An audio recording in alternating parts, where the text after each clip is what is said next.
Oi, tudo bem com você que está me ouvindo? Que a paz de Deus esteja no teu coração. Hoje a gente vai conversar sobre um assunto muito interessante. É fato ou é fake? Para isso, vamos meditar num versículo que está lá em Apocalipse, capítulo 3, versículo 1 até o 4. Diz assim: Ao anjo da igreja que está em Sardes escreve: Isto diz o que tem os 7 Espíritos de Deus e as 7 estrelas. Eu sei as tuas obras, que tens nome de que vives e estás morto. Sê vigilante e confirma o restante que estava para morrer, porque não achei as tuas obras perfeitas diante de Deus. Lembra-te, pois, do que tens recebido e ouvido, e guarda-o, e arrepende-te. E se não vigiares, virei sobre ti como um ladrão, e não saberás a que horas sobre ti virei. Mas também tens em Sardes algumas pessoas que não contaminaram suas vestes, e comigo andarão de branco, porquanto são dignas disso. Você provavelmente já ouviu a expressão fake ou fake news. O fake geralmente é um perfil criado para substituir ou para fingir ser uma outra pessoa. Algumas pessoas criam fakes para fingir ser uma celebridade ou personagem de algum filme ou de algum livro, e até pessoas mal intencionadas criam um perfil fake para prejudicar outras pessoas, roubam suas fotos, fazem publicações mal intencionadas, e depois surgiu aí o efeito das fake news, que hoje é um absurdo, né? No WhatsApp, no Facebook, no Instagram, páginas, canais mal intencionados buscando popularidade, buscando compartilhamentos, curtidas, seguidores, publicam uma notícia sem fonte segura ou até mesmo falsa, e as pessoas começam a compartilhar. E pensando nisso, a gente traz logo para a nossa vida cristã e encontra a igreja de Sardes, onde eles recebem uma mensagem claríssima: você tem a aparência de que está vivo, mas está morto. Ou seja, a igreja de Sardes era uma igreja fake, era uma fake church, né? Uma igreja que parecia estar viva, mas na verdade não havia vida nessa igreja, era uma igreja que já estava morta. Isso me faz lembrar logo de Jesus também. Jesus era um fato. E ele teve que lidar com uma carrada de fariseus fakes, né? Eles criticavam Jesus porque nele estava a vida, ele era um cara autêntico, ele era um cara que realmente seguia os mandamentos bíblicos.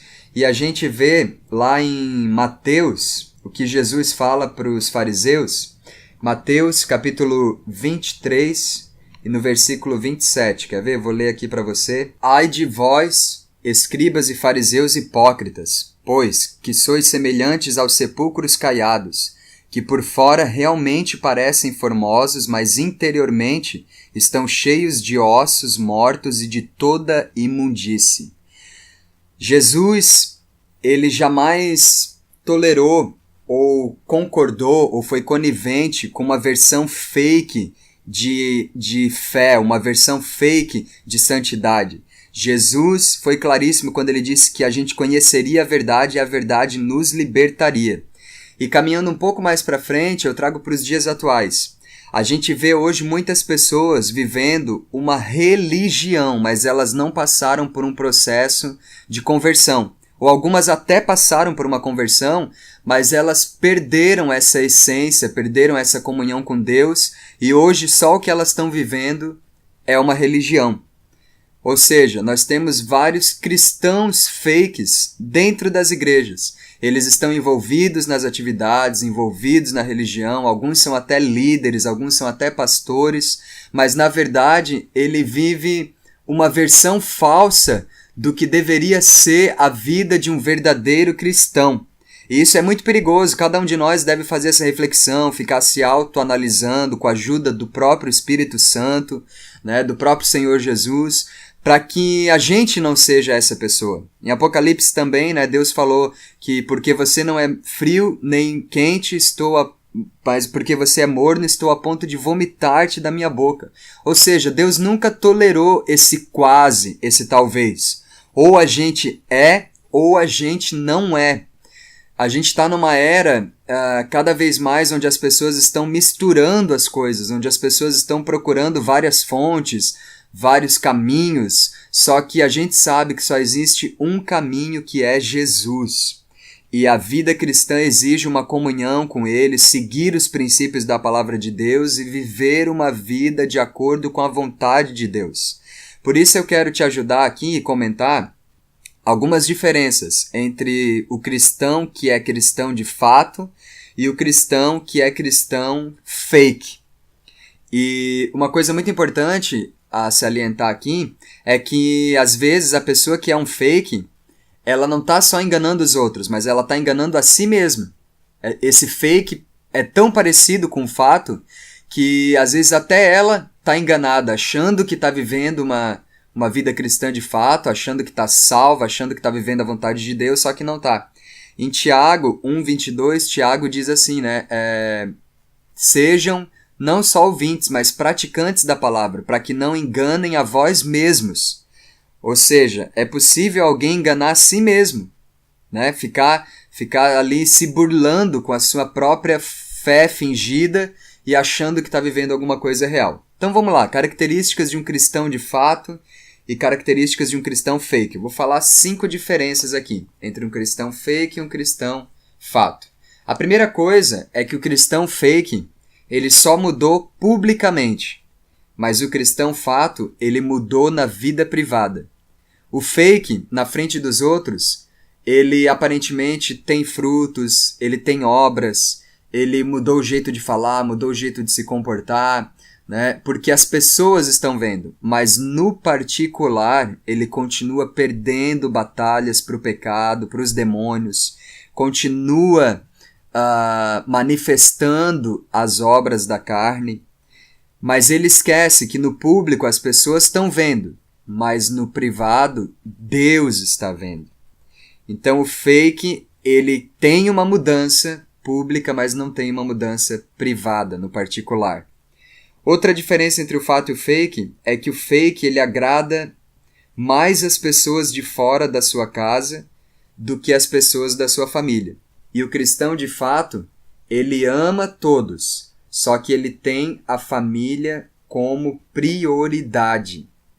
O cristão fake, ele é um doce, meu irmão. Ele é um anjo para todo mundo, na igreja, no trabalho. Ele é gentil, ele é calmo, ele é educado com todas as pessoas fora de casa. Mas em casa, ele briga, ele é irritado. A família não consegue ter contato com ele. Outra coisa é a questão da salvação. Às vezes ele está até envolvido no ministério, ganhando um monte de gente, mas ele não tem uma preocupação séria, uma preocupação verdadeira. Ele não tem um amor pelas almas que estão dentro da casa dele. Como que fica isso? Atos 16:31 não diz que crê no Senhor Jesus será salvo tu e a tua casa? Então o cristão fake, ele passa a viver esse ministério, essa religião, onde ele vai alcançar todo mundo, onde ele vai ingressar num curso, numa célula, num grupo, ele passa a ser servo do pastor, servo do líder, ele passa a viver em comunhão com os irmãos da igreja, mas a família dele não é uma prioridade. Às vezes a família não está convertida, está doente, o demônio está pintando e bordando dentro de casa. Agora o cristão de fato, quando ele se converte, as primeiras pessoas que ele deseja ganhar para Jesus é a família. Ele começa a manifestar o poder de Deus e as obras do Espírito Santo dentro de casa. E esse testemunho vai gerando salvação na família inteira.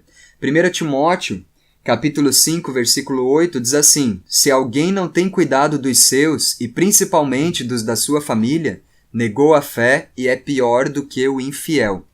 Ou seja, é o fake, meu irmão. O fake, ele está preocupado em crescer na igreja, em crescer no ministério. Ele quer ganhar o mundo, mas a casa dele está perdida. Agora um cristão de fato, ele converte e já começa a orar pela família, pregar para a família, trazer a bênção de Deus para a família. E às vezes, através da conversão de um cristão de fato, uma família inteira se rende aos pés de Jesus. Terceira característica de um cristão fake. O cristão fake, ele fala mais sobre si mesmo, especialmente maximizando as suas dificuldades. E o cristão de fato, ele fala mais sobre Cristo, maximizando o sofrimento e a glória de Cristo. O fake, ele é viciado em ficar se vitimizando.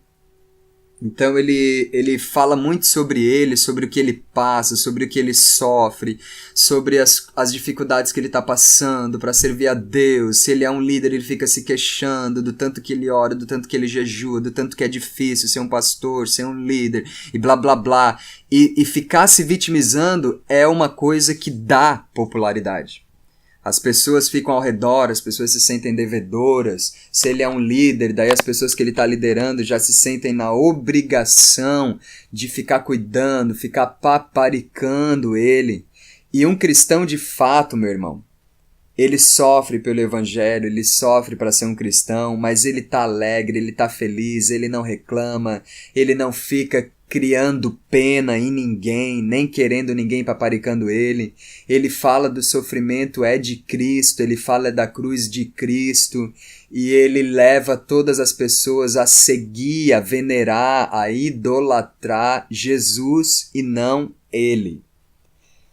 Outra diferença entre o fake e o fato é que o fake, ele foge de pessoas melhores do que ele, porque ele pensa que não precisa melhorar. E o fato, quando ele conhece alguém melhor do que ele se aproxima dessa pessoa para ele também ser melhorado. O fake, meu irmão, quando ele está numa igreja, quando ele está no trabalho, quando ele está no ministério e aparece alguém com uma experiência maior, quando aparece alguém com mais inteligência, mais capacidade, com algum dom que ele não tem, e essa pessoa começa a se destacar, começa a fazer o trabalho para Deus, a viver uma vida, e ela manifesta obras, ele se sente ameaçado, porque ele vê que a popularidade dele pode estar em risco. Então ele ignora, ele se isola, ele quer distância de pessoas melhores do que ele, porque ele acha que ele é o melhor. Se ele for um líder, então, meu irmão, ele tem até medo dos liderados dele, das pessoas da célula dele, da igreja dele, se apegarem mais nessa outra pessoa do que nele. Então ele começa até a criar rebeliões, discussões, ele começa a influenciar pessoas, a atrapalhar ou não seguir ou não obedecer essa pessoa que apareceu. Enquanto o cristão de fato, ele aproveita as oportunidades quando ele conhece alguém melhor, mais experiente, alguém que realmente está mais perto de Deus, ele se aproxima dessa pessoa, ele gruda nessa pessoa para aprender, porque ele tem um espírito fácil para ser ensinado, ele tem sede de aprender, ele sabe que Deus pode aperfeiçoar ele através de pessoas que já têm mais experiência. E por fim, a principal característica uma diferença, né, entre o fake e um fato, é que o fake, ele parece que está vivo, mas ele está morto. E o fato, ele está vivo e transmite vida para outras pessoas. O fake, meu irmão, ele parece que tem vida, ele canta, ele prega, ele está na igreja todo domingo, passa a semana na igreja, mas as coisas que ele faz não têm vida. Não tem. Ele faz, ele copia, tenta copiar alguém, ele aprendeu um padrão, aprendeu um jeito, mas não tem vida. Ele até ora, mas a oração dele não tem vida, não tem presença. Agora, o cristão de fato, ele pode fazer uma coisa pequena, rápida, mas quando ele fala, quando ele age, quando ele chega, a vida de Deus chega com ele, porque ele está vivo, ele está vivendo a vida abundante junto com Jesus, a vida abundante que Jesus deu para ele. Se você identifica em você alguma característica fake, ou você acha que você já chegou nesse piloto automático, onde você está vivendo apenas uma religião e não está mais vivendo a tua vida cristã de fato ao lado do Senhor Jesus, clame por misericórdia, se aproxime de Jesus. Talvez você se encontre aí igual à igreja de Sardes, tem aparência que está vivo, mas está morto. Talvez você é até um líder, até um pastor, uma pessoa com anos de igreja, e você não encontra mais alegria no reino de Deus, nos cultos. Você entrou numa rotina, num cansaço. Eu quero te dizer que a vida que você precisa está em Jesus. Você sabe muito bem do que eu vou falar agora, parece que eu vou chover no molhado. Mas Jesus disse, eu sou o caminho, a verdade e a vida. Ele disse que aproveita o homem ganhar o mundo inteiro e perder a sua alma. Ele disse, eu sou a ressurreição e a vida. Quem crê em mim jamais morrerá e ainda que esteja morto viverá. Ele disse que o diabo veio para matar, roubar e destruir, mas ele veio para dar vida e vida em abundância. Você não precisa de um novo cargo, você não precisa de mais um sistema, você não precisa trocar de igreja. Você precisa simplesmente, meu irmão, entrar no seu quarto, trancar a porta e passar um momento a sós com Jesus, porque é isso que vai trazer a vida de volta para você e fazer de você um cristão de fato. Que Deus te abençoe, tamo junto. Se você quiser conversar, me chame aqui no privado, comente nos comentários, vamos desenrolar essa resenha.